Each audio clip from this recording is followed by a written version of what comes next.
your mother. It's time for another episode of Birds with Friends. Just the duo of feathery brethren, weathering any season to see the Eagles eating teams like Scrammy's top with cheese. It's Philadelphia. Bo and Zach kicking it cooler than two.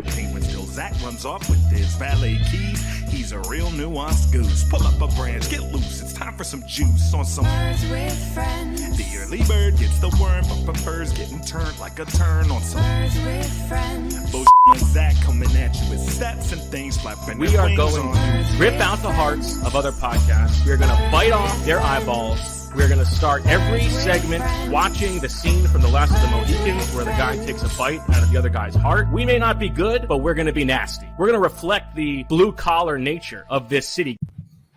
Hello, everybody, and welcome to Birds with Friends on a Tuesday afternoon, about 3:20. Bo Wulf, Zach Berman, Marissa Dunne. We are going to take us to the conclusion of the trading window, the deadline, 40 minutes away at 4 o'clock. Will the Eagles make a second move?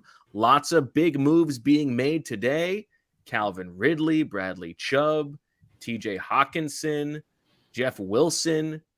Crazy draft pick compensation being thrown around. Chase Claypool, the Bears doing weird stuff. We can talk about that. We'll talk a little bit about final thoughts on the win over the Steelers. We got a short week swooper to get to. And then a treat at the end of the episode. We'll talk to Tyler Dunne about his new book on tight ends, an interview that we actually did last week. And then the Calvin Ridley trade or the Robert Quinn trade happened. So you get it today. Zach, how are you? I'm doing great. I'm excited for this podcast. I wish we had a few more days this week to discuss the game, but a Thursday game, you're in and you're out. And this is our only day at the team facility this week. Had a truncated period, but I don't think it's a game that needs much analysis. The Eagles are the superior team, so we'll see what happens on Thursday night. Marissa, a lot of Michael Dunn touchdowns last night. Yes, he had a lot of plays at jumbo tight end. They used a lot of linemen last night. It was great. He was very happy. So that very good for me going into the bye week when there's happy Michael. So very nice. He's like so excited to just kick up his feet and knock out like 3 seasons of his Madden franchise.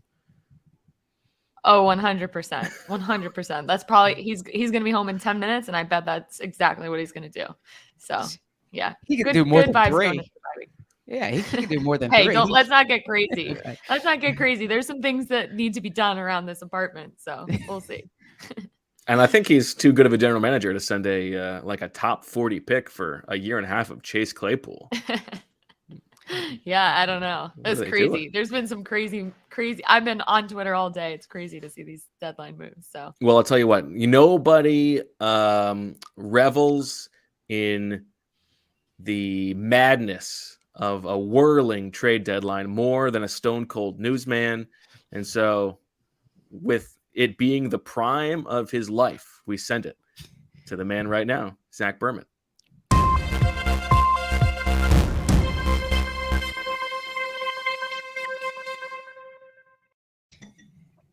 Good throwback there. I am here at the NovaCare Complex where the Eagles are going through a walkthrough as we speak, or perhaps they finished it recently. We are not allowed in through the walkthrough, but it was in the locker room before then. The Eagles have a truncated week like we discussed. Nick Sirianni said yesterday that what's aided them is that the bye week was so close to this. So they actually started their Texans prep during the bye week. That is something different this year than going into the Thursday game last year. The big news for the Eagles, at least at this point, unless there's a trade in the next 38 minutes, is that Jordan Davis does not appear like he's going to play. You've seen the reports, 4 to 6 weeks. Nick Sirianni did not give a timetable on Jordan Davis. The next time Nick Sirianni gives a timetable this season will be the first time Nick Sirianni gives a timetable this season. But it's not expected that Jordan Davis is going to play on Thursday. And that leaves the Eagles in a situation where they're going to need to figure out how to replace someone who's almost irreplaceable, at least in terms of the size and the role that he plays on that defense. So we can discuss that more in the analysis segment of it. Elsewhere on the Eagles, Jalen Hurts returns home to Houston. He's saying it's a business trip, but he's certainly excited to get to play in front of his hometown friends and fans and family. He grew up around the Texans. His godfather was a member of the organization. He remembers Andre Johnson giving him cleats. He remembers watching J.J. Watt play before he played against J.J. Watt. And he's always wanted to play in now NRG Stadium, then Reliant Stadium. And he never had the opportunity. He's seen the Texans there. He's seen high school games there. So he's going to have the chance to play there on Thursday. In the locker room, A.J. Brown was wearing a Hertz Brown 22 shirt. There is no presidential election this year, but it is election season, and they are in the election mood. He was asked what his platform. A.J. Brown was asked what his platform was. He didn't quite understand the question at first, and then it was brought up his shirt. Then he said, you'd have to ask Jalen, and it was pointed out to him thereafter that AJ is only the vice president here, right? He's not the one coming up with the platform. He's just on the ticket. So, yeah, something to go with there. And no, it was pretty standard otherwise in the locker room, and excited for this week. And across the street about, I don't know how many Bryce Harper home runs from here. Maybe, what would you say, 4 Bryce Harper home runs? Well, the way it's set up, it's got to be to left field, right? I mean, okay. I'm just saying distance of the home runs. Okay. Yeah. Distance of the home runs to where you are? To where I am. To where the Eagles building is? To where I'm sitting at this moment. I'd say 5.5. Okay, so if I'm 5.5 Bryce Harper home runs away from where the Phillies will 4.5 shore bombs, though. There you go. Belatedly play Game 3. And so I know our audience is going to be paying attention to that, as will the 3 of us. Back to you in the studio. Thank you very much, Zach. Kind of a bummer that rain out, huh? Ruined our big plans. We got competing games on Thursday night. It did. I mean, it's tough. I mean, Bo texted me last night. What are the odds of the Thursday night game being the 2 markets that are in the World Series? Right? It's hard to imagine. But did I text you that? You didn't say what are the odds, but you said, the same market. Well, yeah. I said the Eagles should. I said one of them should either the Eagles should ask for a postponement, win the hearts of the city, or Major League Baseball should schedule their game for the afternoon. I saw Rob Manfred was asked about that, and he said that I don't like baseball very much. I'm Rob Manfred. Is that what he said? No, he said I'm working on my golf swing. Baseball's not that good of a sport. He said something along some money. He said something along the lines of the World Series needs the biggest audience, and the biggest audience comes at primetime. Not if it's going head to head with football. Well, if that's his point, he's wrong. I don't think he's thinking about the football game is on Amazon, so this is as good of a shot as they'll ever get to outdraw a football game. But if his point is the World Series needs the biggest audience, he's wrong, and he sucks, and he's bad for the game. I really feel bad for the fans in obviously the sense that there's 2 competing things going on, that within itself. But even like you mentioned, I love the Amazon broadcast, and I don't have a problem with games being on streaming services. Like, that's not an issue to me. What do you love about the broadcast? Wait, but please let me finish the point here. But the biggest challenge with a game being on Amazon or a streaming service is it takes away your flipping ability. Yes. You have to exit the app and go to wherever, so that's the challenge. So Thursday night is prime viewing for flipping, and you're probably going to need either your phone or a laptop, or some people have this set up with 2 TVs. You're going to need that second screen there, because the go in and out is going to make it much more difficult. Okay, what do you love so much about the Amazon broadcast? I think the broadcast quality is really good. I like that pregame show and the halftime show and the postgame show. Yeah, I like that crew. I think it's a good group. But it's a good game broadcast. Callers I don't like that much. I always like an Al Michaels, and I actually like Kirk Herbstreit, but I like Kirk on college football. That's what I'm saying. I'm getting used to Kirk on a college football.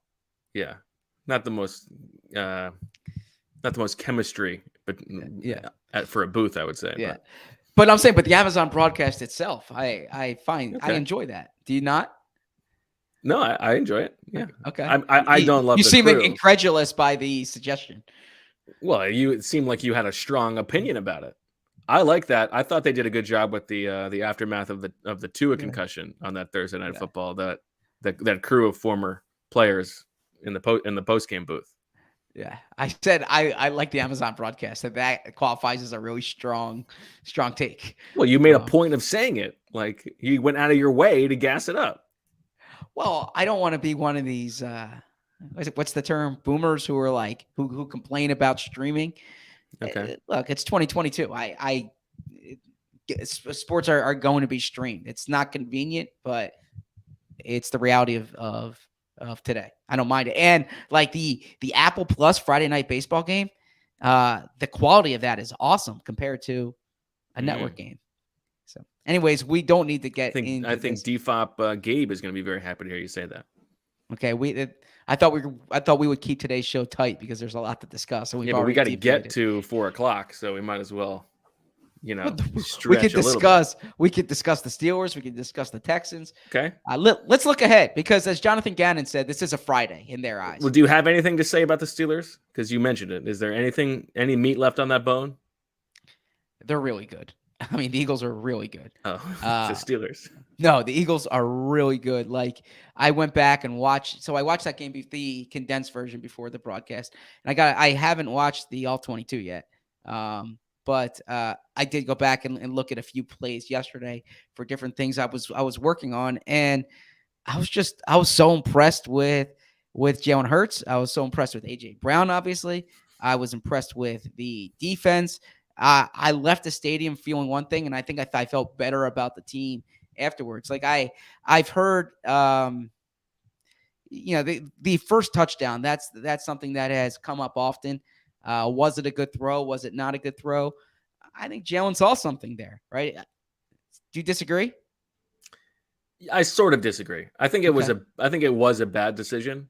Okay, but I think if your point is throwing it up to AJ Brown is never a bad decision, I think that's probably also true. So I asked AJ about this today because this idea, like even if he's covered, he's always open. It takes a quarterback who is willing to throw it up. Like quarterbacks are very cognizant of their numbers, of like the decisions that they make, right? You have to have a quarterback who's willing to do it. And I asked him if that's something that's like been a challenge in his career. He said, yeah, like you have to really convince these guys to trust you. That like, even if it looks this way, just throw it up, because he said he always tells his quarterbacks that if he doesn't win early, he'll win late. And you saw that on that play. Yeah, I think that's a player's play, not a coach's play, right? Like I think in the review of the game, which they may not even have time to do this week because it's a short week, I think Sirianni probably would be like, we don't really want to throw this ball, Jalen. Like Minka's there. If Minka plays it better, he could pick it. But on the field, Jalen Hurts is giving AJ Brown a chance. I think obviously it worked out fine, but I think that's a totally fine decision. Agreed. Yeah. I think we did a good job covering it in the post game. Yeah. I mean, explosive plays. That's the big thing is that they were declining in that area leading into the Steelers game. I don't know if it was the Steelers defense or if it was the bye week that compelled them to throw the ball downfield more, take more shot plays, but I've used the metric because this is what they use: 12 plus yards for running plays, 16 plus yards for passing plays. That's what they consider explosive plays. What I'm actually interested in asking Nick at some point here is whether they have like a super explosive category, because like a 30-yard or a pass, a 30-yard pass is different than a 16-yard pass, right? A 32-yard pass is twice as good as a 16-yard pass. And I imagine you can have like an explosive play, but still end up punting. And my guess is if you have a 30-plus yard play, you're probably not punting on that possession. I mean, you would have to be really backed up to still punt when you have a play that long. So, so point being that they had more of those, what I would qualify as super explosive plays. And so it's something I will be asking Nick at some point here. Okay. Anything from Johnny Gans and or Shane Steichen today? So, for full disclosure for our audience, because I would never want to mislead them, the press conferences today were during locker room. So I was at Jonathan Gannon because that was the beginning of it, and I wanted to ask about some Jordan Davis nuggets. He really didn't get too deep into it. He says this is why they cross-train guys. He mentioned Marlon as someone who they left him last offseason with like certain things he needed to improve upon, and he did it. So Marlon could be the first one up. Hargrave has played in that role, but there aren't guys like Jordan Davis walking around this building. So I'm curious to see if structurally they'll change anything. They wouldn't say that. I wasn't in on Steichen. I see Squidward Tentacles asking, did Michael Clay speak today? No. Because of the Thursday schedule, they did not have the special teams coordinator speak. I was in on Hurts, but a lot of the Hurts thing was on returning home and was on Houston. And was on A.J. Brown. Then I did speak to Javon Hargrave. The big thing with Jordan Davis, it's like when Doug Peterson was here, next man up, right? But the kind of the focal point, I should say, going into the Texans week, it sounds like it's Dameon Pierce. Jonathan Gannon put Pierce up on the screen for the defensive players when I asked what's jumping out about this Texans team to some guys, that they say the running back. Now there's not much going on, and we'll see even if they have their top receiver, because Brandon Cooks did not practice today. But it sounds like Dameon Pierce is going to be the focal point. Jets are sending Jacob Martin to the Broncos and a 5th round. Okay. Old news. It's like minutes old. Sorry. I've got the alert on my phone. The Jets want. What's the trade the Jets want? Elijah Moore? I don't know. They want, well, some people think Elijah Moore should go, but I don't know. I mean, how about Matt Ryan? Getting Matt Ryan? Yeah, why not? Their quarterback stinks. Well, there was some rumors that maybe Flacco might be on the trade block, which I was pretty surprised because they made Mike White the number 2 quarterback. Right. And then they brought Chris Streveler up from the practice squad for the game, but didn't activate him. Yes, but they didn't activate him. So they elevated a quarterback for the game, but he was not active. So there was rumors that something was in the works. That's why they brought up a quarterback, but then it didn't go through. That's fun because it gives Flacco another opportunity to not report for several days, just to be lazy about it and still get paid and then show up like a week later. So yeah, I don't know what they're doing there, but I'm sure fans will be not happy with whatever. I don't know if that's what Flacco did, by the way. Is that what he did? Yeah, it took him. He got traded from Philadelphia to New Jersey, and it took him 4 days to get there. I don't know. There might have been a testing protocol that took place or something like that. I think it was both. I think that was a factor, but I think it also took him a while. Okay. But Flacco went out with 2 consecutive deadline weekend trades. I feel like the Niners need to get a backup quarterback.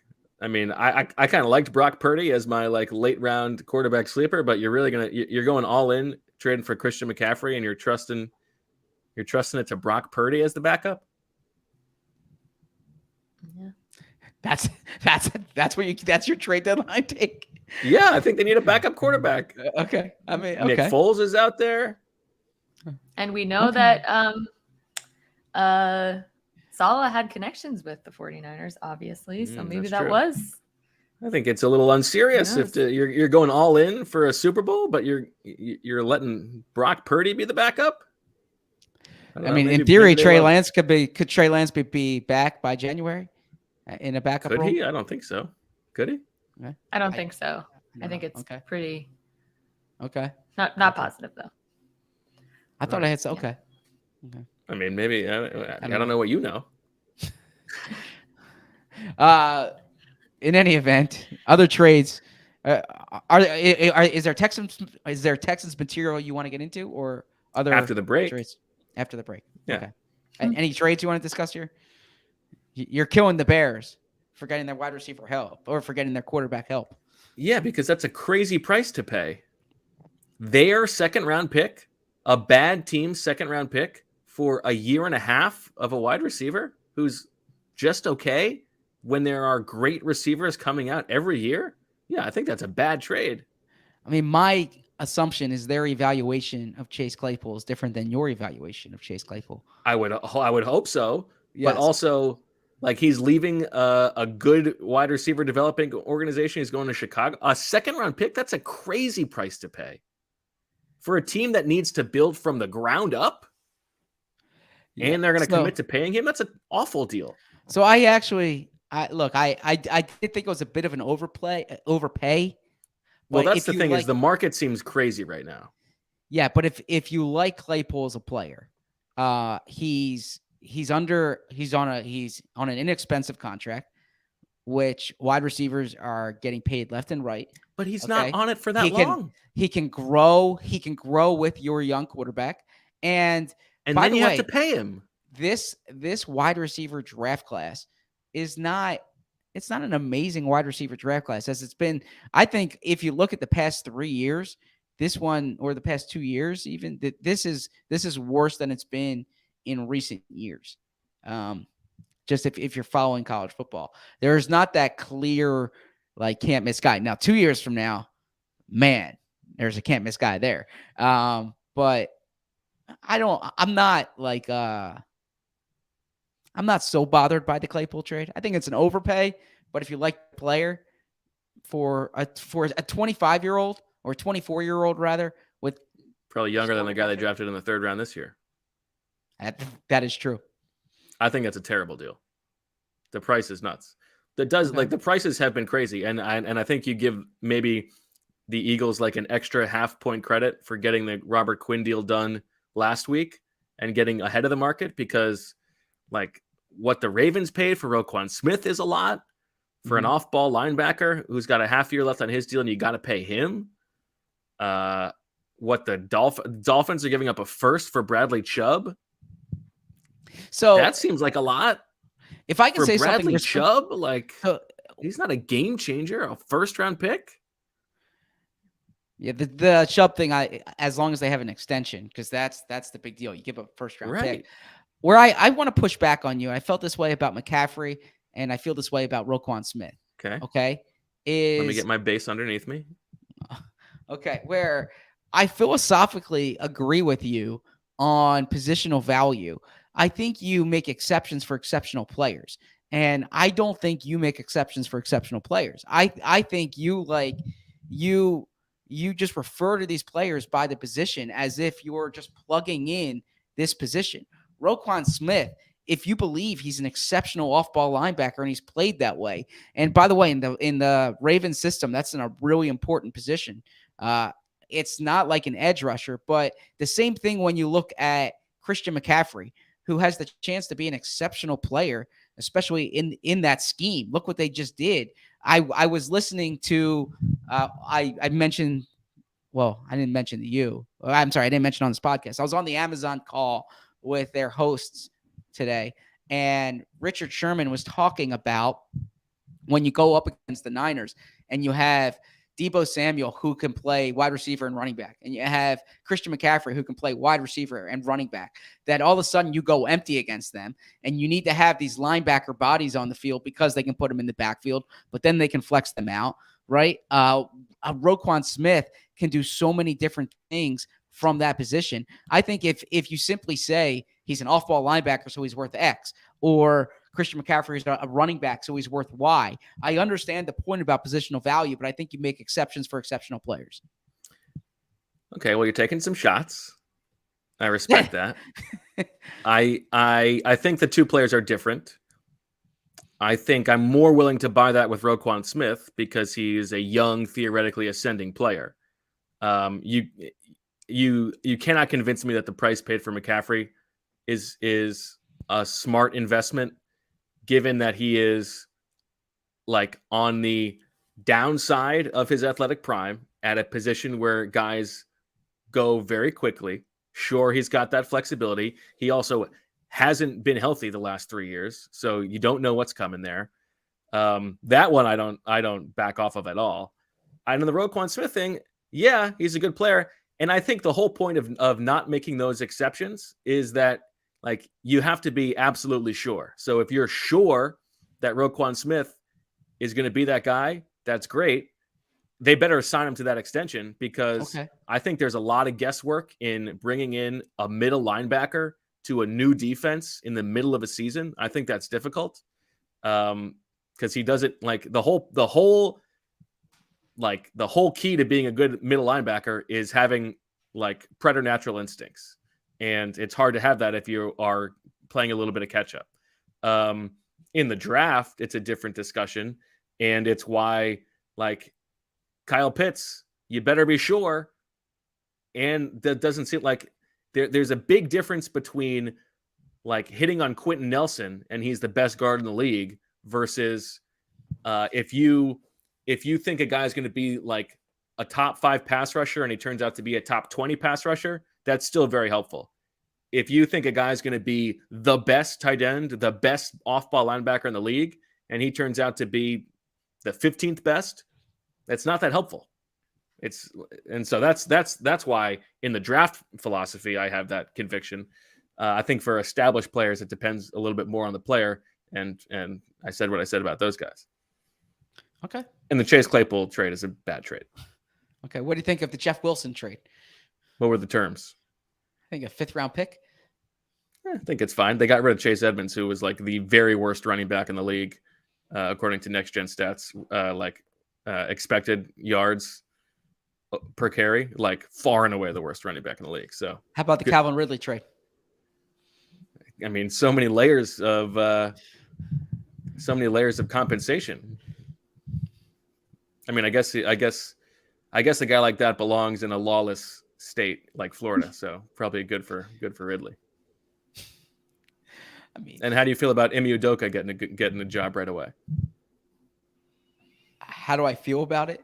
Yeah, that's one of those where I will refrain from comment until I know the specifics of it. But it'd be nice if anybody would do some reporting on the specifics of it. Thing's been out there for like a month. Yeah. I mean, clearly the Celtics aren't worried about him going, but I do think as a basketball coach, if I evaluate him as a basketball coach, he was a really good basketball coach last year. He knows the personnel in Brooklyn. Like if Brooklyn's that'll be a fun team to root for. If Brooklyn's going to disregard any of those off the court concerns rather, then from a basketball perspective, it makes a lot of sense. But I can't account for what's happening beyond it. And one rule I have is that I try not to talk about what I don't know about, and I don't know enough about that situation. Okay. All right, let's take a break. We'll come back. We'll talk Texans. We'll get our swooper in, and then we'll get through the deadline. And if there's no deal after that, we'll get to Tyler Dunne. I'm so excited to tell you about our next sponsor because there's no better pairing than birds with friends and a nice glass of wine. First Leaf makes it easy to discover new wines you'll love. They'll learn your taste, then deliver quality wines right to your door. Their website is super easy. You take a short quiz, and then the wine is delivered right to your door, and you can rate it. You can say what you like. They have wines from all over the world, and the list is constantly evolving. It is so cool. Forget driving to the wine shop, forget shopping by the label, and forget overspending on bottles you don't like. With First Leaf, you rate each wine you receive with a simple thumbs up or thumbs down. Then their experts will send you personalized selections with new and exciting bottles in every box. In fact, First Leaf can recommend wines you'll love with 96% accuracy. As your tastes evolve, so will the wines you receive. And if you're not completely satisfied with a bottle, First Leaf will even credit you for another. That's wine made simple. Like I said, the website is so easy to use and the wine is so delicious. So if you want to try it, sign up today and you'll get your first 6 bottles for $39.95 plus free shipping. Go to tryfirstleaf.com/BWF. That's tryfirstleaf.com/BWF to get your first 6 bottles for $39.95 plus free shipping. Tryfirstleaf.com/BWF. If you've ever wondered whether your CBD was working, that means it probably wasn't. Next Evo Naturals developed smart sorb technology clinically proven to help your body absorb CBD 4 times better than regular CBD oil, because oil just doesn't mix with your water-based body. I've recently been trying to work out more and go to the gym. Next Evo Revive CBD Complex is so great for my sore muscles and encourages body recovery and supports healthy joint function. SmartSorb technology improves CBD's ability to be absorbed, getting into your system in as little as 10 minutes. Next Evo Naturals are scientifically formulated to deliver more CBD in a way your body can actually use it, clinically proven to have 4 times better absorption. To help your body have a healthy inflammatory response, try the new Revive CBD Complex, which adds the benefits of curcumin with CBD. They use clinically proven SmartSorb CBD and combine it with the patented curcumin blend to promote a healthy inflammatory response and help you feel restored. Don't settle for less. Get your supply of Next Evo Naturals Revive CBD Complex today, or shop their gummies, capsules, and mints, proven to absorb 4 times faster than standard CBD oil. Get up to 25% off when you subscribe and spend $40 or more at nextevo.com/recover with the promo code BIRDS. That's nextevo.com/recover, promo code BIRDS. All right. Back on Birds with Friends in the time that we left and came back. No deal has been done. You think something's going to happen in the next 11 minutes, Zach? I believe that they are in the market. I think that I was trying to get involved in everything. I think it's challenging given that their dearth of day 3 picks, because they're not going to make a splash. If they make a trade, it's for someone you're trading a day 3 pick for, and they don't have one in the 4th, 5th, or 6th round in 2023. If you were the general manager, not a prediction of what they will do, if you had to make a choice, what would it, and you could only improve one thing, would it be running back? Would it be safety? Would it be Jordan Davis replacement? Running back help. Interesting. Okay. And why? I think it could have a material effect on games. Like a Miles Sanders complement level, or like a Kenny Gainwell upgrade? Like Kareem Hunt or Nyheim Hines. Kareem Hunt or Nyheim Hines. I think those are different type of players. Yeah, but I think I think a running back could have a material effect on the offense. I think there are big games when they could use that player. I think a safety trade would be an insurance play, and there's nothing wrong with an insurance play. But I think if you're talking about where I would go, I think a running back is someone you can mix in and would be an upgrade on the playing time you're allocating to Kenny Gainwell and or Boston Scott. I think I would go safety, just because I think that's the one thing where things could go really wrong. Like if they don't upgrade it at running back and Miles Sanders goes down, knock on wood, I think they'll still be fine on offense. Like it won't be as explosive, but they'll get by. Maybe Jalen Hurts has to run a little bit more, but they'll still be a very productive offense. If one of those safeties goes down and like Kayvon Wallace has to be on the field every snap, all of a sudden, like the structure of the secondary is really in question. And I think that's when things could go south. But I think you're right. Are you being aggressive, or are you being trying to worry about the downside risk instead of the upside? I don't know. I'm not worried about the downside of the effect it would have on the locker room, or the effect that it would have on. Yeah, you're trying to make the team better. I'm trying. Yes. I don't. There's no right or wrong here. But from a draft capital perspective, yeah, I would not overpay because of the position that you're in right now, right? I would have a price, and if you can't get that player on a price, I would say we're 7-0. We're going to be 8-0 this week. We're going to make the playoffs, and I think we can win with this team that we have.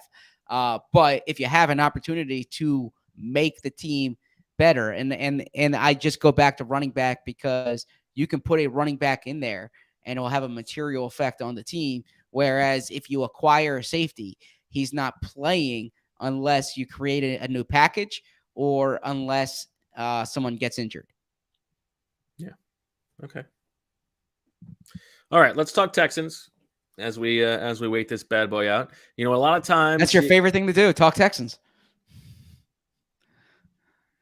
I mean, I guess I'll sell that joke. I mean, Not Do the you Houston Texans. Do you want to have a Ted Cruz discussion? I definitely don't want to have that. No, I was saying because the last time we went to the state of Texas, you made a lot of comments about going to the state of Texas. So that was the joke. That was a throwback to I like to lots of last year's people in pod. Texas. Shout out to DFOB Ed and then DFOB Jason. But yeah, I mean, you want to talk Greg but let's roll up our sleeves. That's not what I was bringing up, but let's get rolling here. Okay. A lot of times you get a okay, like these teams are not really that separated. Like, sure, the Texans have the worst record in the league, but underneath the hood, they got some good stuff working for them. That's not really the case with this Houston Texans team. Dead last, 32nd in DVOA, 31st in offense, 30th in defense. But they have made that organizational commitment to bringing in good guys on special teams, and that is paying off. They are 6th in special teams DVOA. That is the most lopsided matchup here. Texans special teams against the Eagles special teams. Boy, is that going to be a game tilter. But yeah, I mean, this is a bad team. The Eagles are coming in right now 13-point favorites, right, Zach? And the Texans have probably like 4 good players on the team. Yeah. Dameon Pierce is one of them. Laramie Tunsil, who you were all over, by the way. He was your Senior Bowl crush. I did. That's true. I don't want to give myself too much credit, so thank you for doing it. I will do it for you. I did love. I mean, I think a lot of people, like, once they watched Dameon Pierce, everything was like, well, wait a second, this guy looks awesome. Why didn't he ever get the ball at Florida? Mm-hmm. And I don't know. Maybe that's just a question that the Gators need to answer. It's like asking the Penn State coaches why they didn't let Micah Parsons rush the quarterback. But, yeah, I don't know. I mean, what do you want to say here? Because this is not a good team. Their defense stinks. Their offense, Dameon Pierce is good. The quarterback is sort of a faceless creative player who's just happens to be a tall quarterback. Yeah, this is a bad team. And look, if this is a long rebuild, I respect it, right? Or I shouldn't say respect it. I understand you tear it to the bones, and I actually like their rookie class. I like the Stingley pick. I like the Petrie pick. Stingley has looked awesome. Yeah, I mean, Kenyon Green is. I don't know if that was the best pick to make when you talk about position value, but he was certainly Mr. Position Value clutching pearls all of a sudden. Well, is he an exceptional player? That's the question for you. Christian Harris is. I like Christian Harris coming out. So I liked their draft class. I don't like their roster overall. They're not playing particularly well. The Texans played the Titans this past weekend. The Titans had a rookie quarterback starting for the first time. They didn't pass the ball really. I think Malik Willis had 11 pass attempts or thereabouts. And I know Derrick Henry is an exceptional running back, but they just ran it down the throats of the Texans. Offensively, they don't do much. Cooks is a good receiver. We don't know if Cooks is going to be on the roster. Nico Collins has been banged up here, I believe. You mentioned Pierce. Defensively, not much there. There's really nothing to hang your hat on if you're the Texans right now. You're looking at this matchup, and you're like, all right, the Eagles can win this way. The Eagles can win that way. Someone in the chat is saying that Rappaport has reported Kareem Hunt to the Eagles, but that's not on his Twitter. So unless it's live on NFL Network, we just got to troll, which I respect. Unless it's a fake email. No, we did just get one, though, but the Colts are trading Nyheim Hines to the Bills. Okay. That is from Adam Schefter on Twitter. The Bills really following the 49ers lead, just throwing resource after the running back position. Wonder what the cost is going to be there, but I wouldn't give up that much for Nyheim Hines. I mean, the Bills are also trying to win a Super Bowl this year. So, although trying to win a Super Bowl, are the Houston Texans trying to win a Super Bowl? I don't know. They fired Jack Easterby finally. Maybe they are. Now, people what I will in Philadelphia say is walk like this. Is that James Cook? Look, I like the James Cook experience that I saw when I was watching part of that Sunday night game. And I think they should get James Cook the ball more, but that's just me. Okay. But yeah, so this Texans team, it's like I could say, Yeah, I should say the Eagles should hand the ball to Miles Sanders because you can run on them. But then Jalen Hurts is going home. Do you want to showcase Jalen Hurts? I think the Eagles can get to the quarterback here. I mean, the big thing, okay, if you want, like, let's break this down, X's and O's. It's that the Texans are going to try to run the ball. That's what they've done best this year. And the Eagles are missing Jordan Davis in the middle of their defense. And we haven't seen yet the 4-man front be particularly effective against the run. So if they go 5-man front and it's either Javon at nose tackle or Marlon T at nose tackle, it changes what you were doing. So I guess I will frame it to you. What do you think the Eagles do at nose tackle? I think they try to get by.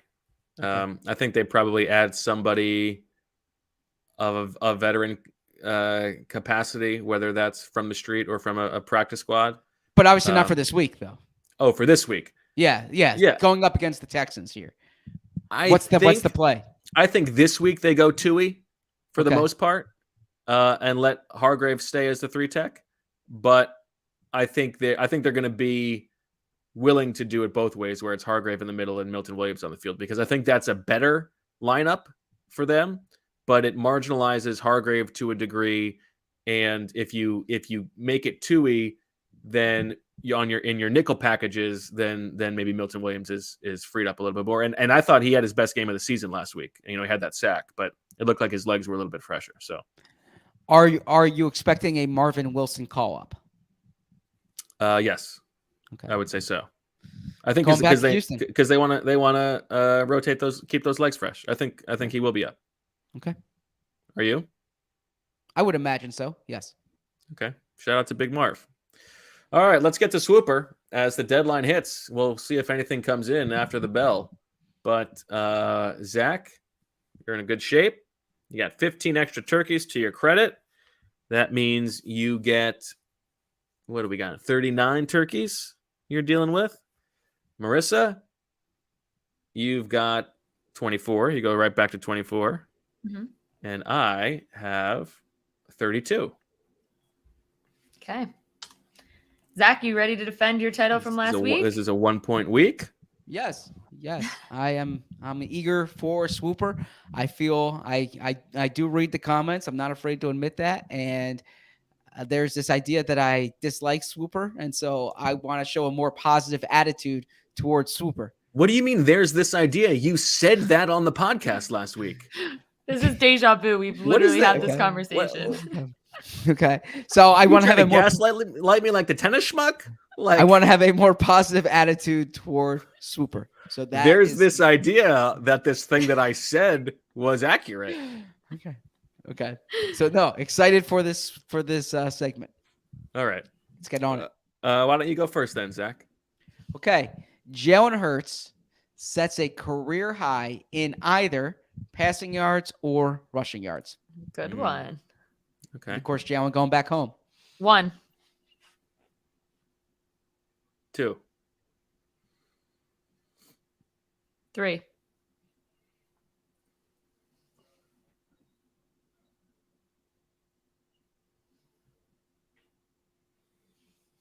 3 going once. 3 going twice. Sold. That was a good cheap one, Marissa. one.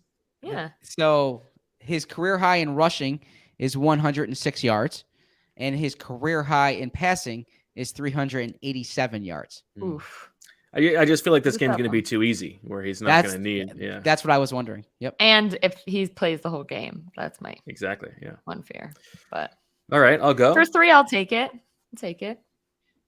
The number of Dameon Pierce carries is larger than Jalen Hurts' longest run of the game. Dameon Pierce carries over Jalen Hurts' longest run. I'll say 1. 2. I'm out 3. on this one. 4.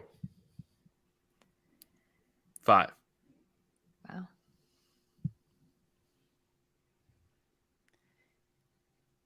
Going once. 6. Do I hear 7? 6 going once. 6 going twice. 7. Wow. Why wouldn't you just say 7 before? Okay. Because this is entertaining. This Yes. is, You this can is a have it for show. 7. You can have it for 7. 7 going once. 7 going twice. Sold. All right. Okay. The Eagles score more touchdowns than the Astros have runs On Thursday night. on Thursday night. Hmm. I'm going to go 1.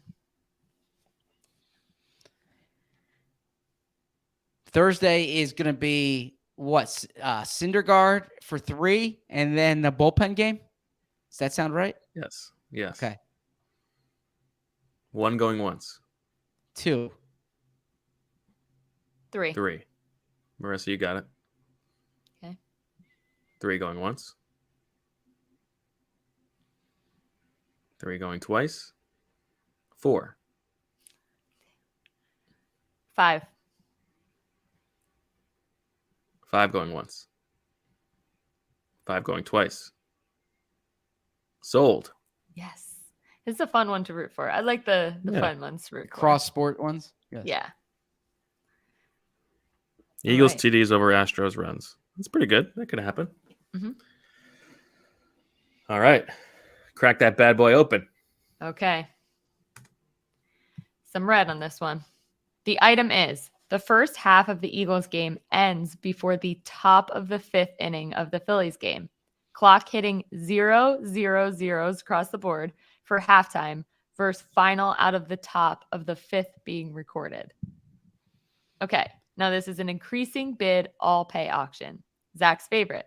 Like he said, it's a short week. So you have to go. With your best stuff. Players bid out loud as in a usual auction, but bidding must begin at 1 turkey and then increase by 1 turkey at a time. So if one player bids 1, the next player must be 2, and so on. Once bidding stops, the player who bid last and hence the most wins the item, and all players must pay whatever the highest bid was during the process. Whatever their highest bid was?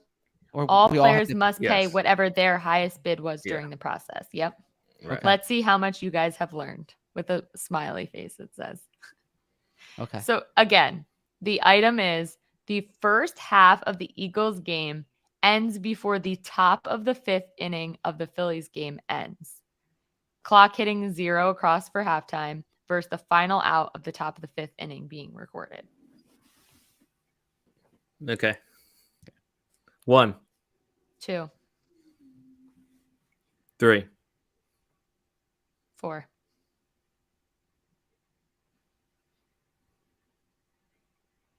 5,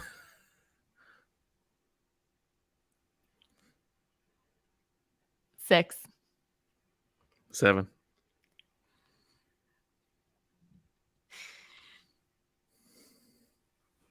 8, 9, Come on. 10. 11, Damn. I'm too far gone. You have it. Damn. 11 going once. 11 going twice. Zach, you don't want it? Sold. I mean, that's a gimme though. But Marissa pays 10. So Yeah. Marissa's down to 6. Yeah, that was tough. I knew you could keep going on me. I knew Yeah. you had more turkeys than me. So And I would was- have. I would have gone to 16 or 17 for it. yeah. So at that point I was like, But you know then what? Zach could have jumped in. That's what Zach should have done. He should have swooped in at the end and made me pay. No, Zach knew that he learned a lesson. Yes. I'm staying away from that one. And it did not say all players That's a must gimme bid. though. I mean, the pace of a baseball game, they're starting at the same time, right? It's also Okay. worth the same as every other swooper, right? So I'm not going to allocate that percentage of my turkeys to Well, that. it's not- I mean, it's a more likely one to hit. That's the whole point of the game. I understand that, Bo. What my point being that it's not worth more if you bid more for it. So for all I know, this next But it's cycle, more likely to hit. So it is more likely to hit. But for all I could get 3 for the price of what I just paid, right? I mean resource allocation here, like Bo was doing with positional value. It's something that's 65% likely to happen versus 3 things that are 10% likely to happen. I mean, that's the whole point of the game. We should have had this conversation before the bidding to confuse Zach a little bit. All right, I'm not confused here. I understand my strategy. Zach, it's your. I think you did a good job, Zach. You didn't lose any turkeys, and I did, so you win this one. Okay. All right, Zach, go ahead. Okay, Miles Sanders has the most rushing yards of any player in this game. So that's both teams, of course. 1. 2. 4. 5. I'm out. 6. 7. 8. 9.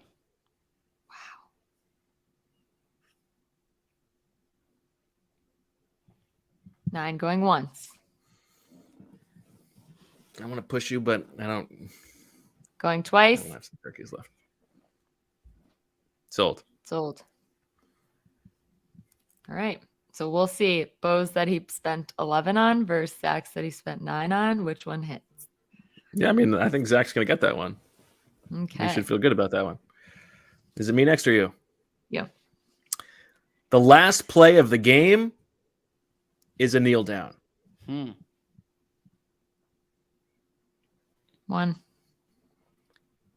2. 3. 4. 5. I'm out. 6. 7. 8.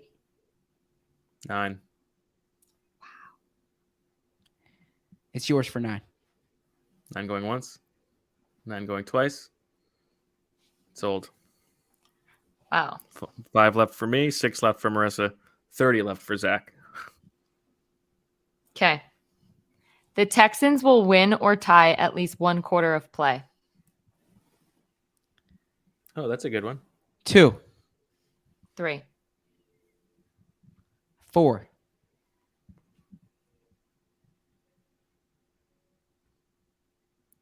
6. Ooh. Nice.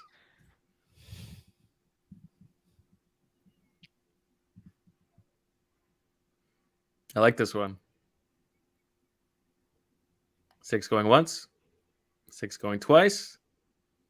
Marissa gets it, and she's out of turkeys. So was I like after my bad gameplay earlier? That was good gameplay, right? To go That was 6 a there good- instead of yeah. 5, yeah. Yeah. Yeah. Okay. Learning. I'm not that good at this either, Zach. It's okay. You are, Marissa. Give yourself No. credit. You are. I just wasted 10 turkeys when I knew No, Bo you had a messed million up. more than me. Okay. Let's do this next one. There is no red writing on it. The sum of the jersey numbers of Eagles players who score touchdowns plus Phillies players who score runs on Thursday night only is greater than the sum of jersey numbers of Texans player who score touchdowns and Astros players who score runs on Thursday night only. Passing touchdowns do not count. In the Phillies game, the jersey number of the player who scores the run is what counts, not the hitter who gets the RBI. Okay, that's all. That all makes sense. 3. 5. 6. You got it. All right. I'm counting on the Eagles scoring more touchdowns here. And Right. maybe Dallas Goedert getting in the end zone. So helping my case. Maybe there's a Robert Quinn pick 6 here. He's the highest number Yeah, there you go. on the Eagles. And I don't so it's something to watch. All right, Zach, you got 24 left. I've got 5 left, and there are 4 things left to go. Wow. Okay. You're up. Am I up here? Yep. Am I up here? Okay. Gardner Minshew takes a snap. Good one. 3. So even if the Eagles take a lead, are they gonna sit Jalen in his hometown when they have these extra day rest? They put in Minshew the other day in part because they had this Thursday game. So something to monitor there. So you went 3 for Minshew? Yes.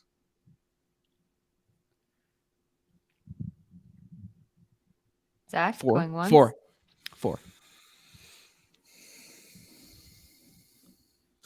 Do I want to? Where are you going to go? Or Minshew? Going once. Man, I think you're going to win this week, Zach. Going twice. Sold to Zach for 4.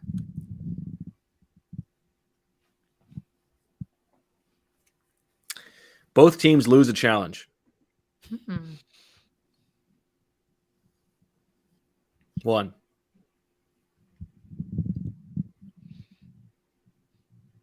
1 going once. 1 going twice. 2. Oh, wow. Look at you, the entertainer over here.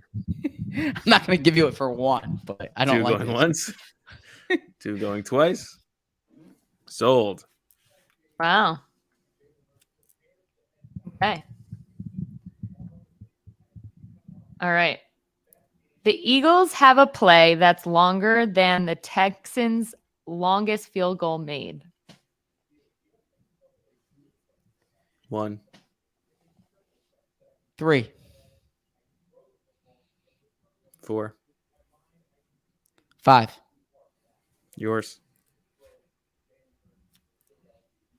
I think you're going to clean up this week, Zach. I mean, how many items does he have? 5 so far. And turkeys left? 13. Wow. It's all those turkeys that I bought from him those weeks prior. Look at that smug look on his face.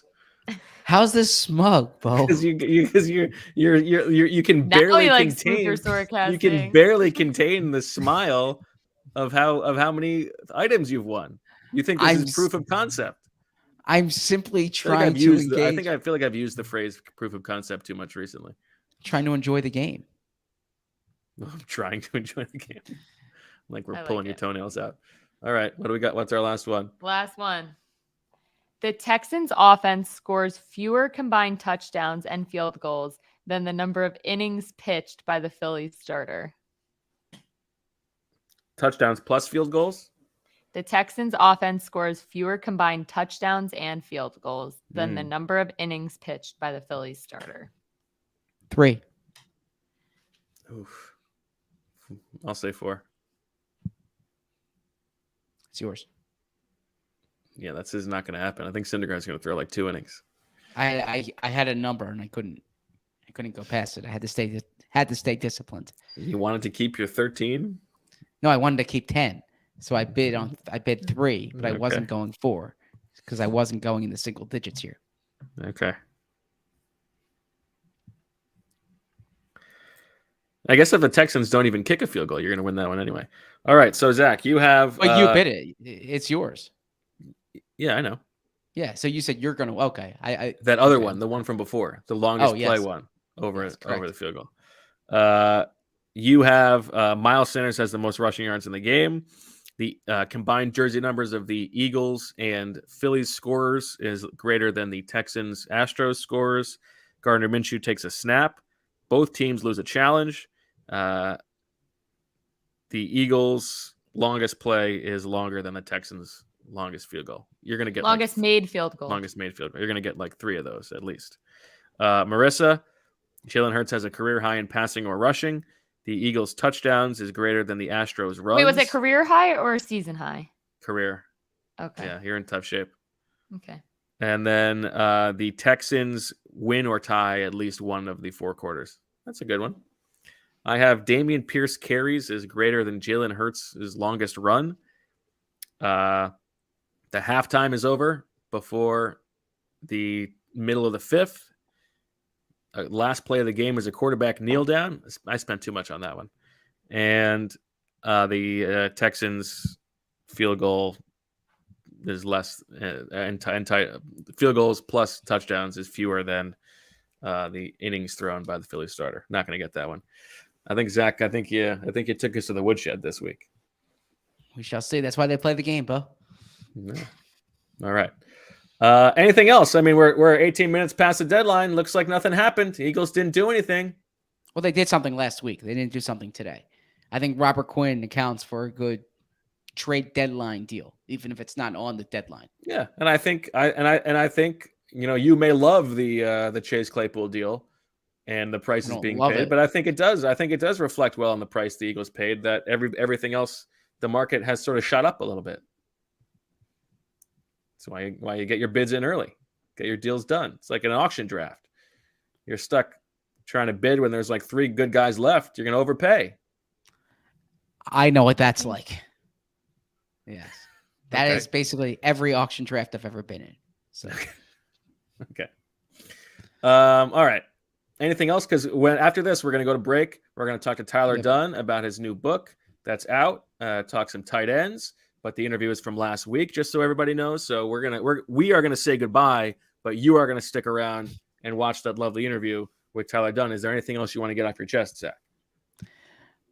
No, I would say big game for the Eagles, but the big game's the next game, right?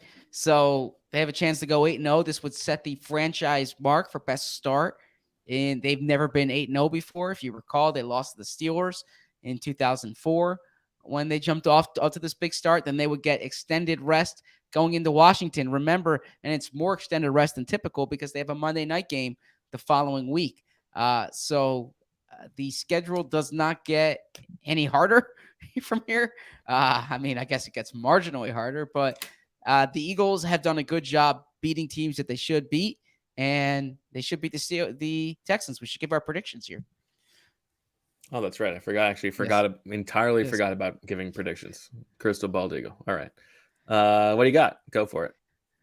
So most weeks I get up here and I pick the Eagles to win, but not cover. And I think they win and cover this week. I think that similar to the Bills have been covering double-digit spreads, although they didn't against the Packers. That was a 10.5-point line, and they only won by 10. But I think the Eagles... I think the Eagles are the superior team. I like the matchups. They're healthier going into it overall, and I think they're going to be ready to go. Nick Sirianni, his big talking point this week is it's an advantage to the team that thinks it's an advantage, and he is suggesting that the Thursday night game is an advantage. They had the bye week to prepare. They played at 1 when the Texans played at 4. I mean, there are things he's pulling out here to tell them they're ready for this Thursday game. I think that messaging is not needed. They're going to be ready because they're the better team. You're a good team. They're barely a professional team. Exactly. So the over-under here, I believe, is 45.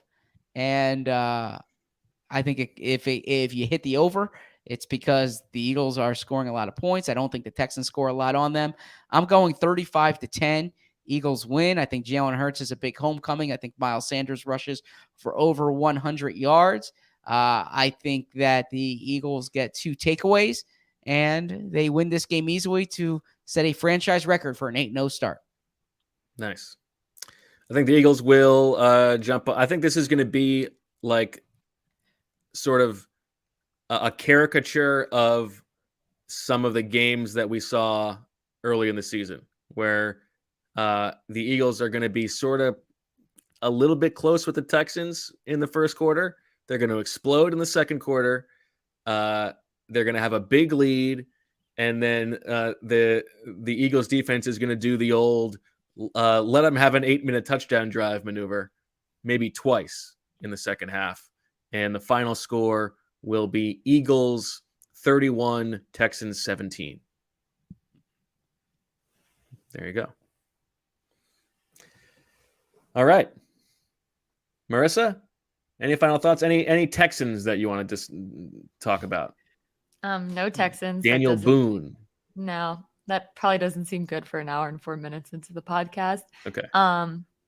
But yeah, I'm excited. I mean, I know it sucks that both games are on at the same time, but it will be a very fun sports night. So I'm looking forward to that on my couch. And Did then you, obviously a late night post game pod. You strike me, Zach, as the kind of person who would have enjoyed the show Sports Night. Did I enjoy it? I love that show. I could tell you so much about that show. It combines Aaron Sorkin and sports, two of my favorite things. Oh man. I mean, Dan Rydell and Casey McCall, right? I mean, I haven't seen you light up like that since there was one thing recently that made it happen, but I forget what it was.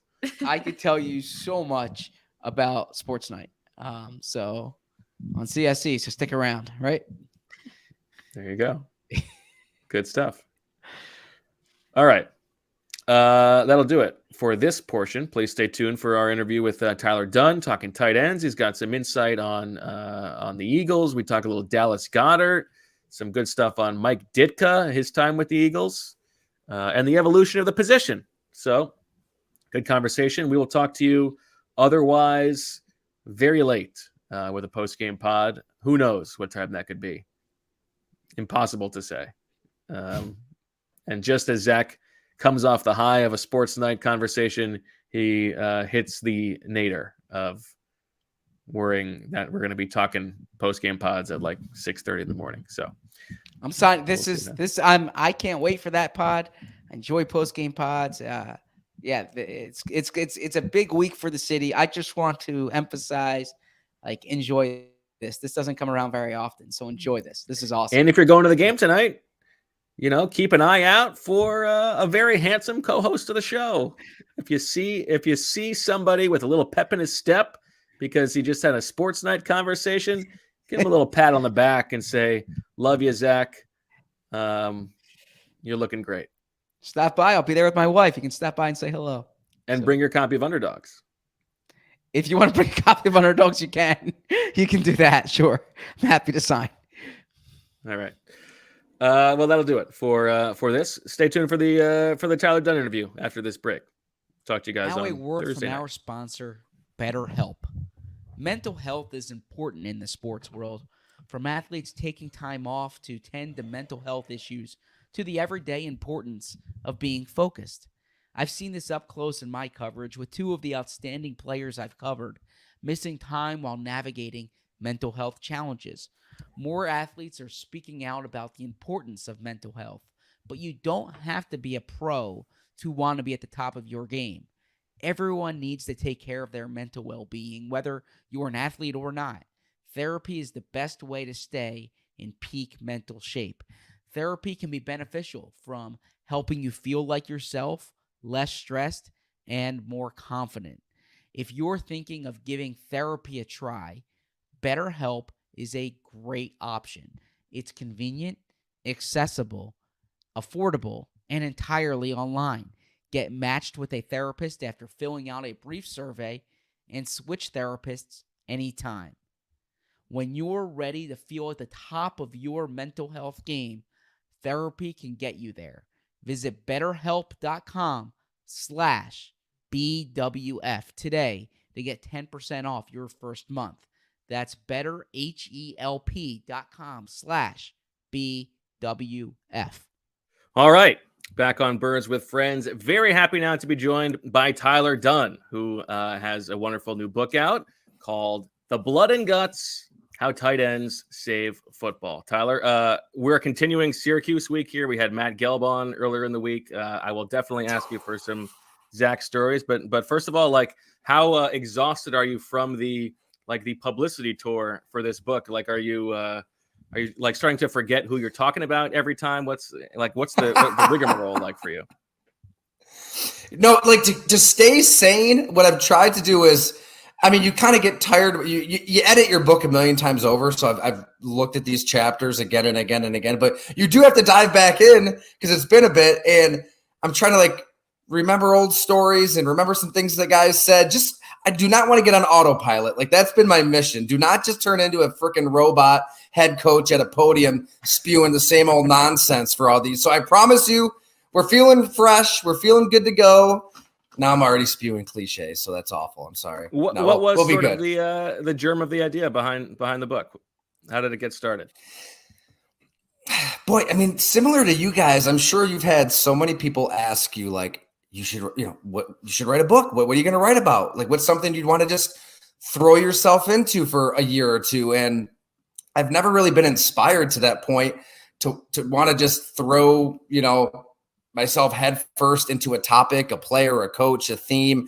But I felt like the right time, after branching out, doing my own thing with Go Long, and I absolutely wanted to write a book. I was just kind of waiting to get inspired about something, because what everybody tells you is, if you're going to write a book, you better be passionate about it, because it's going to be at the forefront of your brain every day. Like, you're going to be thinking about it. You're going to be planning for it.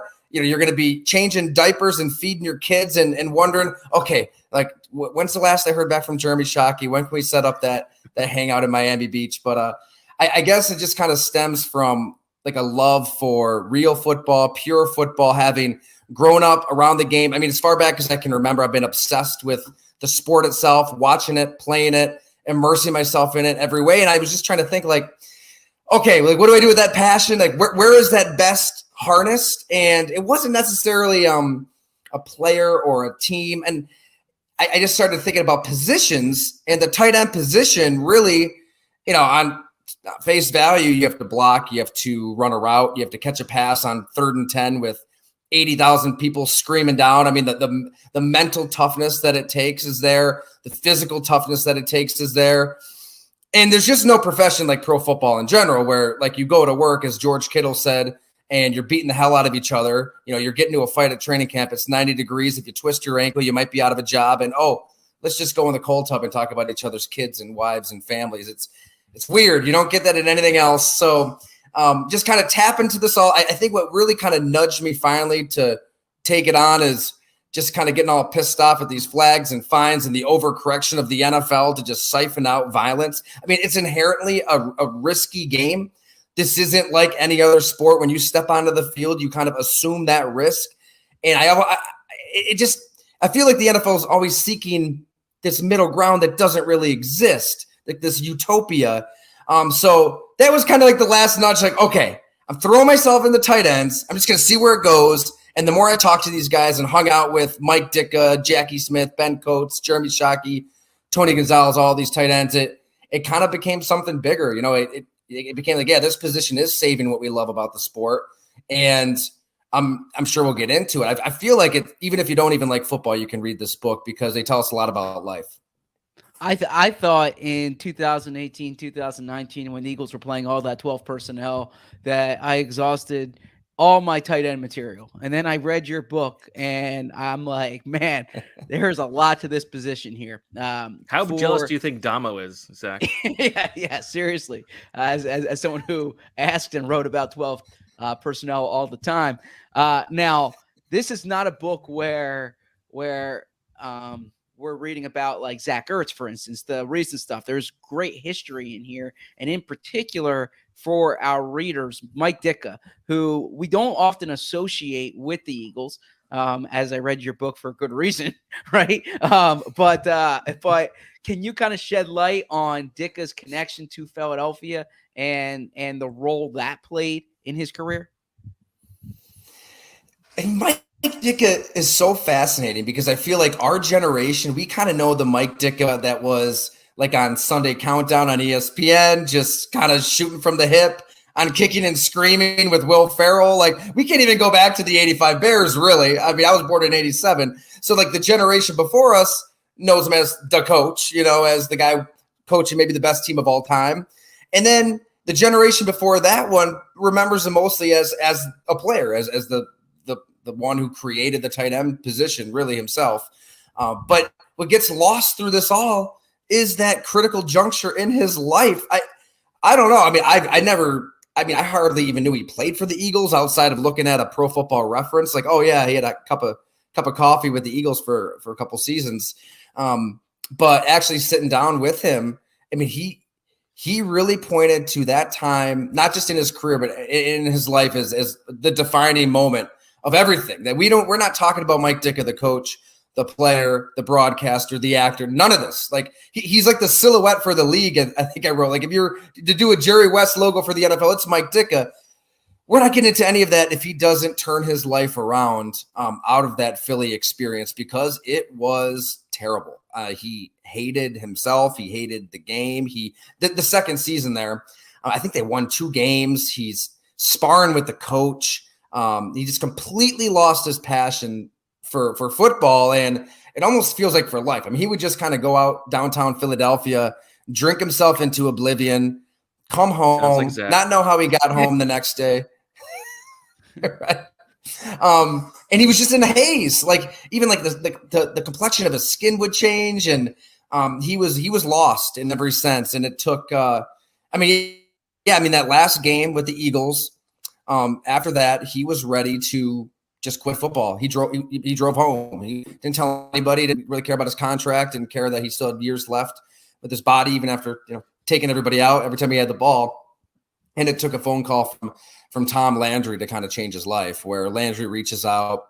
Ditka had a good game against the Cowboys, and Landry just felt Ditka might be that missing piece as a leader in the locker room to get the Cowboys over the hump. At that point, they were knocking on the door for a while, but they just couldn't win a Super Bowl. Gets to the Super Bowl, catches a touchdown in the Super Bowl. His receiving numbers weren't prolific, but players on the Cowboys and Ditka himself, they'd almost would rather talk about those Cowboy years than anything. That the impact he had on that team was profound, and it changed his life. He coaches for the Cowboys. He reconciles with George Halas to coach for the Bears. And I think that, not to get ahead of myself, but like that defining moment for Ditka of looking himself in the mirror and just saying, man, you stupid SOB, like turn it around. This is all on you. Like just get it together. That comes up again and again with these tight ends. And so many of them faced like a do or die moment in their lives where if they continue doing what they're doing, they'd end up in a ditch. And obviously Ditka did not. As you talk to these guys and as you're talking about, these are sort of like the warriors on the field. How are their bodies doing? Not good. Well, you know what? I shouldn't just get all negative right away because Jackie Smith is 82. We're drinking beers in St. Louis, and he's trying to explain, his route running to me. He pops up off his stool, and he gets into a stance and talks about how he just would cut in and out of his breaks. So he's great. I mean, he still works out on a Stairmaster. It's his way to just stay active, stay fit, mentally stay sharp too. But yeah, I think a lot of them, they're not doing good. I mean, the thing is, Ditka's in his 80s. We all know a lot of people in their 80s where things start to break down anyways, but he's not moving nearly as well as he once did. I think Ben Coates is the interesting one, though, where the 90s nostalgia is there. We all remember Ben Coates just barreling through defenders and winter Coates, being Drew Bledsoe's go-to guy. Yeah. And he's hurting bad. He at the time of our conversation, he said he doesn't even really go upstairs in his own home much. He needs somebody to kind of drive him around. He's just walking in his front lawn recently and tears a ligament in his knee. And he's thinking, how in the hell did I do that? And then he's running through all the injuries throughout his career and the fact that, he only missed 2 games, one because his mother died, the other because he had a high ankle sprain. I mean, everything from his helmet shifting and a piece of metal cutting his head open, and he's gashing blood. He doesn't even know he's bleeding until a teammate said something. He was tough as hell. All of these guys were. So he's hurting. A lot of them are hurting, but it's wild. I mean, maybe you could say, well, what else are they going to say at this point? I take them at their word. They said they'd all do it again, one by one, that this was 100% worth it for the camaraderie. In Ben Coates' case, he won a Super Bowl with the Ravens right at the end. I think that it always blows my mind when I hear that. You guys talk to these former players all the time as well. When, they creak and they moan and they hurt and they're in pain every morning. And yet they don't even hesitate when you ask them that question. It's like, no doubt about it, I would do it again. Now, I'm curious too. It was interesting to see the evolution of the position in the book. You mentioned some of the old timers. You had a lot on Shockey in there. You get to Gronkowski, and of course, our readers and listeners know that from Shilkapadia's story on Earths a few years ago, he had Gronkowski's single season record as the passcode of his phone. Right, Gronkowski was always the standard bearer for tight ends. Or I shouldn't say always, recently has been. And then you get into kind of tight end and what's ahead. Kyle Pitts, the 4th overall pick last year. Where have you seen the? I guess how have you seen the position evolve, and where do you think it's going? Holy cow! It's evolved immensely. I mean, if you want to take it all the way back to Mike Ditka, where you're just talking about split ends and ends, right? You've got the Raymond Berries of the world and Don Hudson before that, and an end was just, a big ugly, an extension of the line, had a route tree about as long as a stump, they're getting off the line and catching a ball and falling down. So the fact that Mike Ditka had a coach like Luke Johnsos, a person I'd never heard of in my life, he's the offensive coordinator for the Bears, and he's really the one who told him, look, just move 2-3 yards off of the line, get a little separation from that tackle, and now you've got a two-way release. You can go left, you can go right, and it just kind of the game was so condensed and tight. It just kind of stretched it out just enough where Ditka could run a route, and then where he really redefined it, obviously, is when he caught the ball, he just turned into a predator. He's at the top of the food chain, just taking names and kicking everybody's ass. So starts there with Ditka, with Mackey.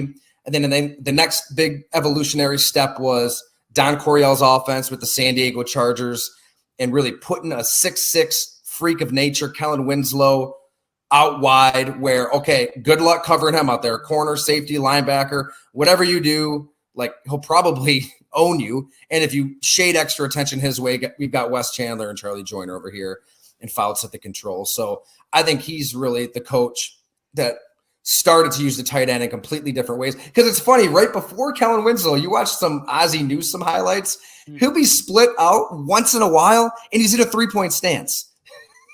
It's so funny to look at those old games on YouTube.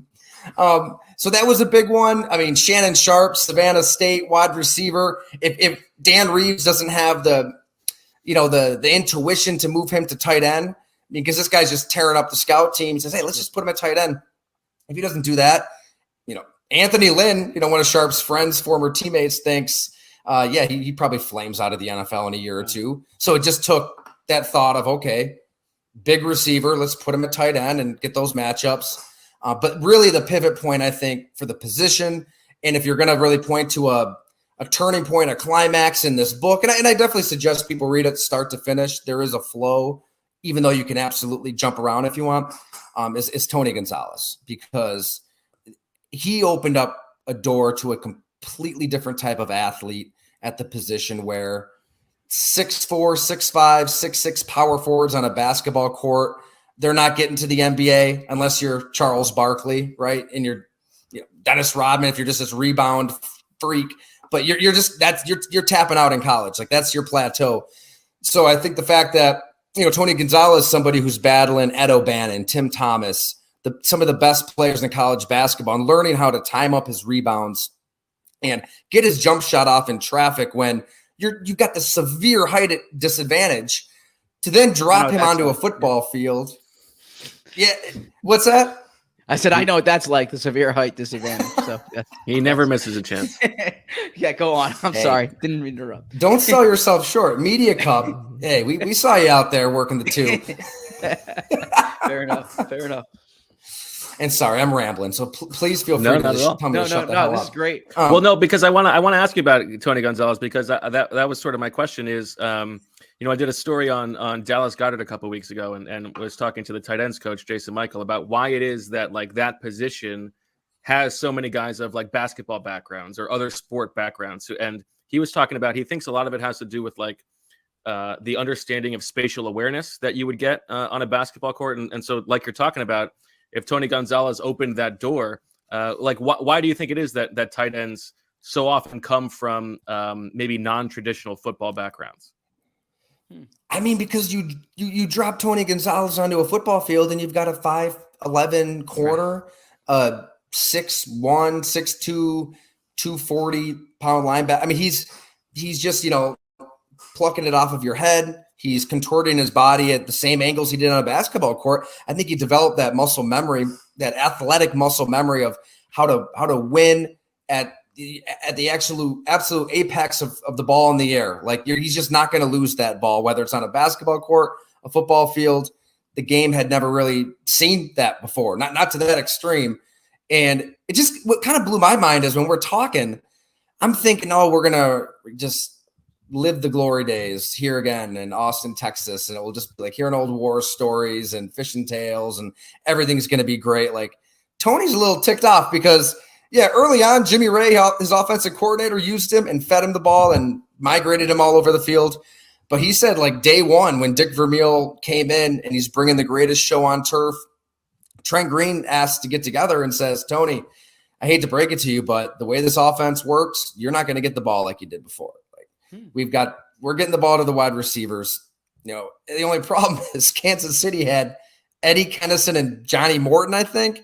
Not exactly Isaac Bruce and Torrey Holt and Isaiah Hakeem. He got his. Like Tony said, you're good enough. Like you're gonna get your stuff. Like you're gonna do your thing. But it could have been so much greater because then they only have one good year.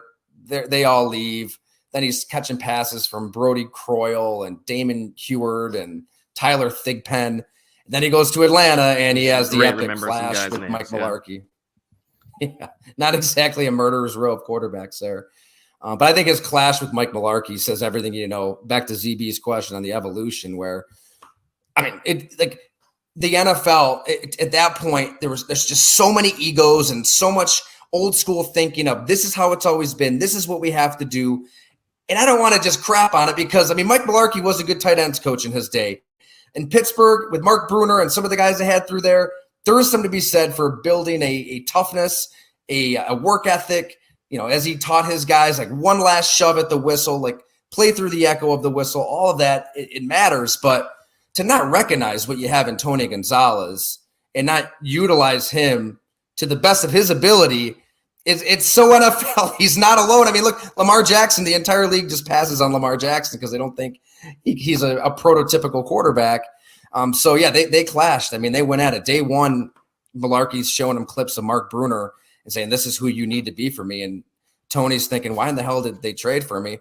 And Mularkey's thinking, why the hell did we trade for him? It was just a doomed arranged marriage that almost, if you were to take Tony Gonzalez's side of the story, which Mularkey refutes, he was ready just to beat the hell out of him in a fight in the locker room in Tampa Bay when Mularkey allegedly iced him out of his 1,000 catch. Mike says he didn't know that Tony was stuck on $9.99. Tony says BS.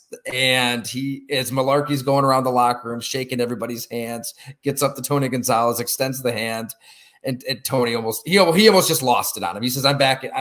I'm ready just to let loose, and I'm ready to die.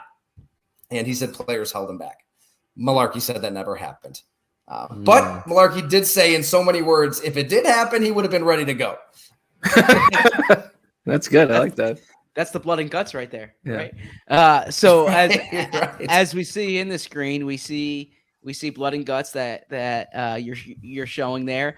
Also next to your name it says golongtd.com because that's where you have your outstanding work. I'm a subscriber, and you also have a good podcast during the off season. You had some interesting Eagles insight on the front office on the podcast, and then you had really good pieces last year on the Giants and on the Cowboys. And now we're looking at this division, and the Eagles are the last undefeated team in the league. And then Giants and Cowboys are not far behind, right? It's by record the best division in the NFC East. In the NFL. What insight do you have on the division overall, and what's kind of clicking for these teams so far? Man, thanks for subscribing and noting those two stories. Those were fun series to get into. Fun is relative because it wasn't so fun for the New York Giants. Right. At the end there, they had to fumigate the building. I think what's impressive with the Eagles, it's like, we're talking about ego getting in the way of things with GMs, with coaches. And, you see a lot of times teams make mistakes at the top of a draft and they kind of hang on to those players just a year too long, 2 years too long. And then it ends up really metastasizing the problem. And then you're all fired anyways. I think Howie Roseman deserves a lot of credit. And you're right, my podcast co-host, Jim Monis, he worked alongside Howie Roseman like way back in the day when they're just a couple of grunts, running around. I think Jim would bring the clips to people in the club suites or something. And Howie was right there with them. But what's so impressive about Howie Roseman and the Eagles, it's like they make a mistake, but they quickly transition. Like, okay, Carson Wentz, that contract, as soon as they started having buyer's remorse, and like, whoa, what did we get ourselves into? You get an unreal value in Jalen Hurts. You kind of let him develop. You don't rush him out. And all the other quarterbacks in that draft and recent drafts are thrown out there in bad situations. They're not ready. Like, he was put out there when he was absolutely ready, and an offense that works for him, right? Nick Sirianni he just builds something that works for his quarterback. He's not trying to fit the square peg in the round hole, which is like so admirable that a coach, these coaches, they wait decades for a job like this, right? They've got a vision. This is how we do it. Like, my playbook is going to work. And I'd love to know what his plan was, like, when he became a head coach, because I'm sure it wasn't this schematically. You guys know better than me, but right. I think he to swallow your pride and to do what's best for the team says a lot about him.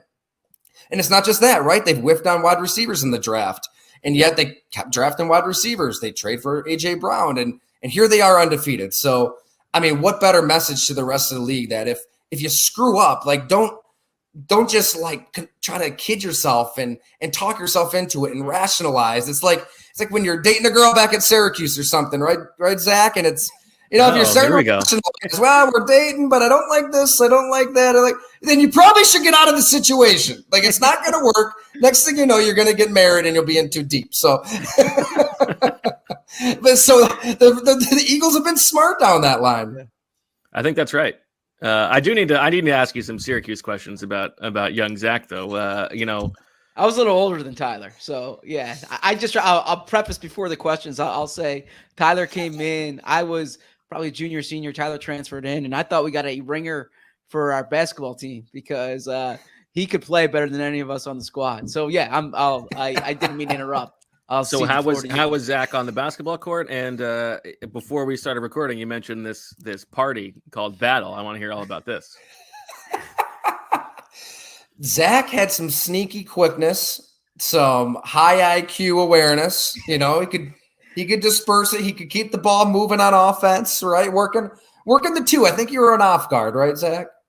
I think that's complimentary of me. I was just trying to not be. I was trying to be value added at some perspective. Yeah, I was. Yeah. We lost in overtime that year. We did lose. I was to Andrew Filipponi, right? I think he had a big night. But we got him the next year. They came out, WAER, the radio station at the Carrier Dome. They're wearing the Decade of Dominance T-shirts. I think this might have been after you graduated, Zach, right? Yeah, Gelb was the head coach. Yeah, Gelb was the coach. Gelb was the head coach? Yes. Gelb wouldn't play. Gelb was the coach. Be the coach. Yep. Wow. Gelb couldn't play. Was it out of a lack of ability or a lack of want? Why didn't he play? I never really knew why. I think he liked being the coach, right? He would dress in coach attire. He'd be really into. This is fantastic. I didn't know this. Yes. I can picture it now. Yes, right. He was the coach. Slick back his hair or what? No, that he there could have been a pencil in the ear. Yeah. He was more like Bayheim. Yes. Yeah. But Zach didn't get you were wise, mature, upperclassman compared to like myself and Connor and Ehalt, and we're a little younger, we're a little bit more debauchery. That the battle party was once a semester, and I think we just let loose at somebody's house, and whatever happened. But I don't remember you just getting sloppy and like some of these tight ends in the book. You kept it under control. Right, you had it together. Correct me if I'm wrong, though. Maybe there's a story I missed from before I transferred in. No, that is correct. I had to host the battle party one year because the sports editor had to host it, and I just remember this doesn't sound very good, but I had work the next morning, right? So I was just like eager to get this over with so I can get working the next morning. I was doing a radio show the next day. That it was a fun time. But Tyler came in and was a great writer. That was obvious. But again, I thought he was a ringer for the basketball team because he improved our team significantly when he came in. I got to say, I learned more, not to blow smoke up Zach's, but he's you, Andy McCullough, Matt Gelb, Zach Schombrun. everybody in that house, I learned more from the upperclassmen at the Daily Orange than any professor at Syracuse. And hopefully everybody who comes through the DO says that, because it's crazy thinking back, like the lessons you learned just sitting down with Zach, both Zachs, Matt, Andy, anybody, and John Clayton, Ethan Ramsey.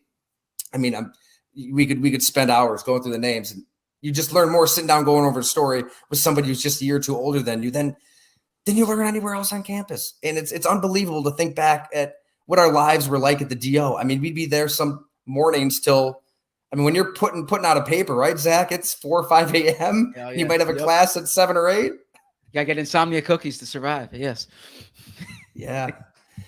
It was fun, man. It was a fun time. No doubt.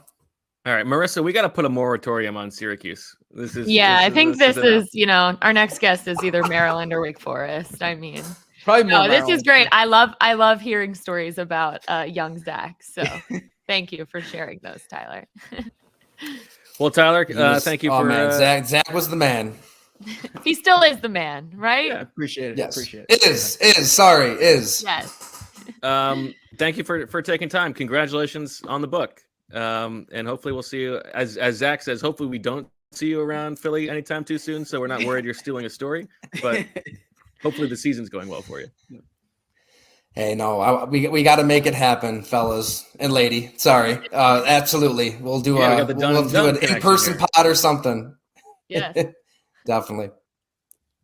All right. So And thanks so much for having me too. This was awesome. Really appreciate you. Of course. And that'll do it for the Sips Uppers with Friends. So for Tyler and Marissa and Zach, I'm Bo. Thanks for listening. We'll talk to you later this week. And as always, we love you.